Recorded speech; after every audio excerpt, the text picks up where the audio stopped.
प्रिय भाइयों और बहनों, प्रभु यीशु मसीह के पवित्र नाम में आप सबको मेरा नमस्कार। आज हम बाइबल के एक बेहद जीवन परिवर्तनकारी हिस्से पर ध्यान करेंगे। नीति वचन अध्याय 15 वचन 1 से 15। यह भाग हमें 3 बड़ी सच्चाइयां सिखाता है। पहला, हमारी वाणी की शक्ति।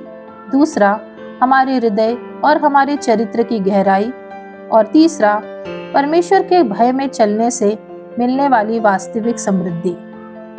आज का यह संदेश आपके रिश्ते, आपके निर्णय, आपकी आध्यात्मिक चाल, हर क्षेत्र को छू सकता है।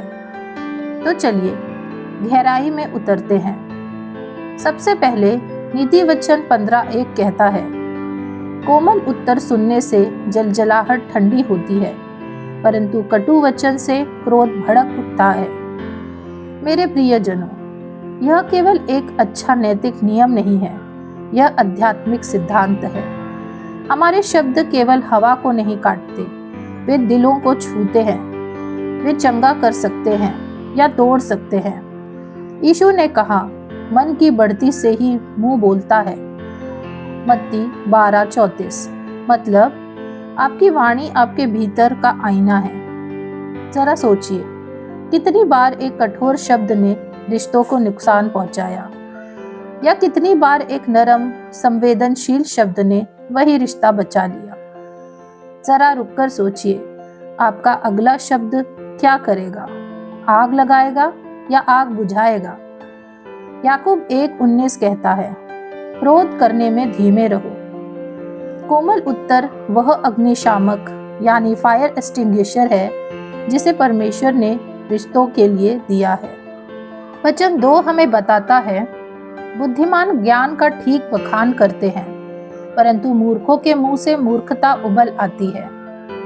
यानी केवल बोलना नहीं, सोचकर बोलना। यहाँ ज्ञान का अर्थ केवल जानकारी नहीं है, परमेश्वर से आया हुआ विवेक है। कुलुस्सियों 4:6 हमें याद दिलाता है, तुम्हारा वचन सदा अनुग्रह से भरा हो। आपके शब्दों में ग्रेस होना चाहिए, दया, संवेदनशीलता और सम्मान। कभी कभी हम सच बोलते हैं, पर ऐसा सच जो चुप जाए। पर आज का वचन कहता है, बुद्धिमान सच ऐसे बोलता है कि वह दूसरे को उठाए, गिराए नहीं। वचन 3 कहता है, यहोवा की आंखें सब स्थानों में लगी रहती हैं, वह बुरे भले दोनों को देखती रहती हैं। यानी हम परमेश्वर के सामने हर पल जवाबदेह हैं। भजन संहिता 139 कहता है, तू मेरे बैठने और उठने को जानता है। जब यह बात हमारे दिल में बैठ जाती है तो हमारा व्यवहार बदलता है। हम ईमानदार बनते हैं, सौदेबाजी में, बातों में, इंटरनेट पर, निजी जीवन में, हर जगह। परमेश्वर की नजर डराने के लिए नहीं, सही दिशा दिखाने के लिए है। वचन 4 कहता है, शांति देने वाली बात जीवन वृक्ष है, परंतु उलटफेर की बात से आत्मा दुखित होती है। यह सुंदर चित्र है। आपके शब्द किसी को नया जीवन दे सकते हैं, प्रोत्साहित कर सकते हैं, बहाल कर सकते हैं, पर एक टेढ़ी वाणी मन में चोट लगा देती है। कभी कभी लोग चोटें खून से नहीं, शब्दों से खाते हैं। आज शायद परमेश्वर आपको कह रहा है, बेटा बेटी, अपनी वाणी को जीवन का वृक्ष बनाओ।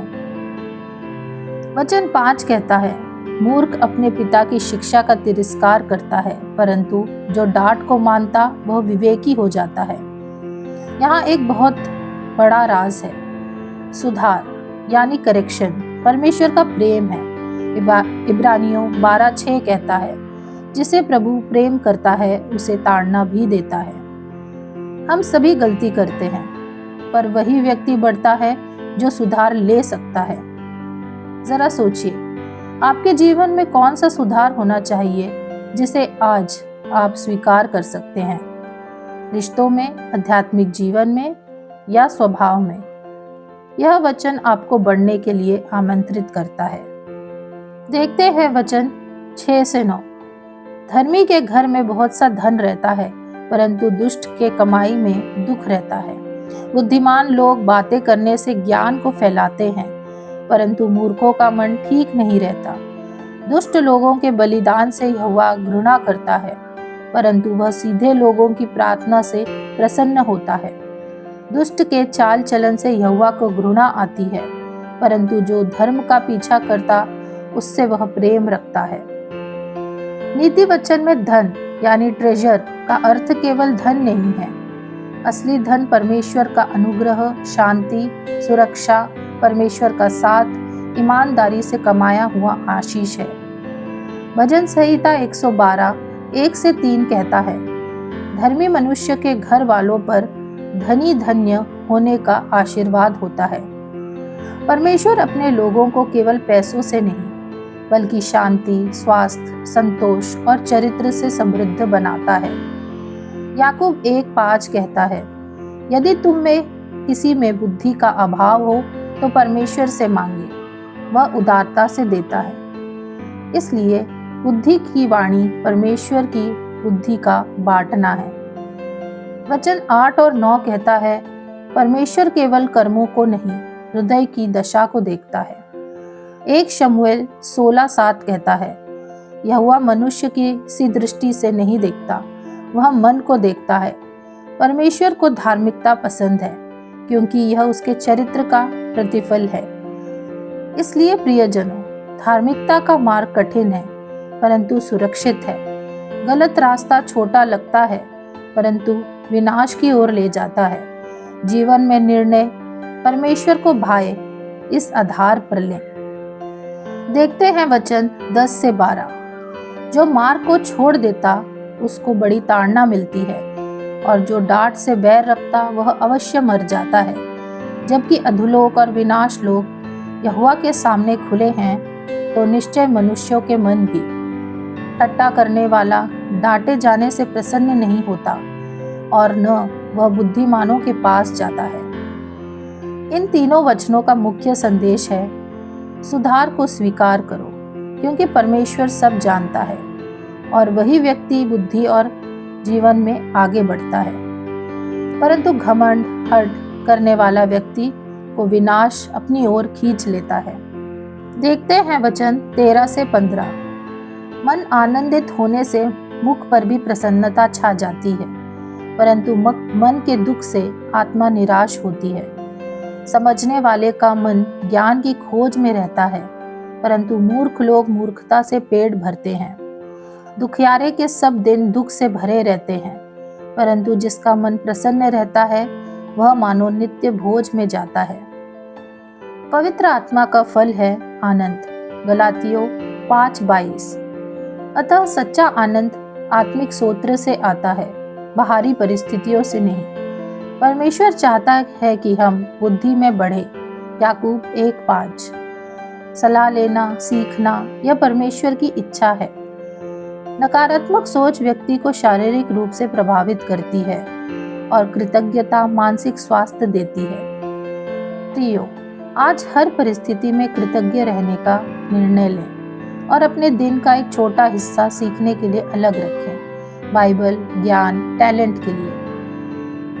आज नीति वचन 15 उसका 1-15 हमें सिखाता है, कोमल वाणी शांति लाती है। परमेश्वर सब देखता है, इसलिए जीवन शुद्ध रखें। वाणी जीवन का वृक्ष है, इसलिए उद्धारकारी बोलें। अनुशासन स्वीकारें और वृद्धि पाएं। धार्मिकता का मार्ग चुनें। खुश दिल मन आनंद का सोत्र है। तो आइए अपने सरों को झुकाएं और प्रार्थना करें। हे प्रभु, हमें बुद्धिमान बना, हमारी वाणी को कोमल, हमारे मन को शुद्ध और हमारे मार्ग को धार्मिक बना। हमें अपने भय में चलना सिखा, ताकि हमारा जीवन, हमारा घर और हमारी कलीसिया तेरी महिमा का साधन बने। प्रभु यीशु मसीह के नाम में आमीन। यदि यह वचन आपके जीवन को आशीष दे रहा है तो इस वीडियो को लाइक करें, अपने मित्रों के साथ शेयर करें और हमारे चैनल को सब्सक्राइब करना ना भूलें। परमेश्वर आप सबको आशीष दे।